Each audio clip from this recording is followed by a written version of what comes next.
Every single year, the government hands you £20,000 of completely tax-free space for your money, and most people use barely any of it, or use it badly. This is your ISA allowance, and used properly, it's one of the most powerful tools in UK personal finance. So let's go beyond an ISA is good, and actually answer, how do you use the whole 20 grand across the different types to genuinely build wealth? Plain English, under 4 minutes. First, the foundation. Each tax year, you can put up to £20,000 into ISAs. Anything inside that wrapper grows completely free of tax. No tax on the interest, no tax on the gains, no tax when you take it out. Ever, and it's not one single account. That 20,000 is a total allowance you can spread across several different types of ISA, in whatever combination suits you. So the real skill isn't just having an ISA, it's deciding how to slice up your 20,000. So what are the slices? There are 4 main types. A cash ISA, like a tax-free savings account, safe and steady.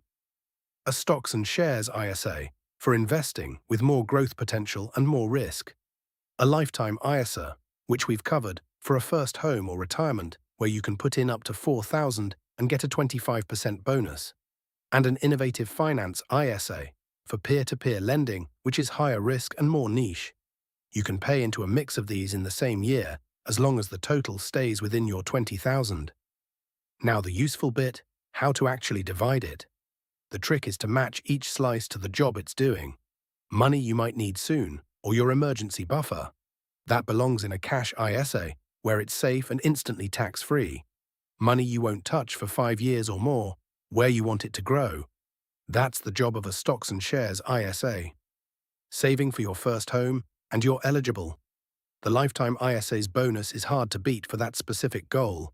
Match the wrapper to the timeline, and the whole thing just works. 2 newer rules make this far more flexible than people realize. 1. Since April 2024, you can pay into more than one ISA of the same type in a single tax year. So you could open a new cash ISA for a better rate halfway through the year without it counting against you, as long as your total stays under 20,000. 2.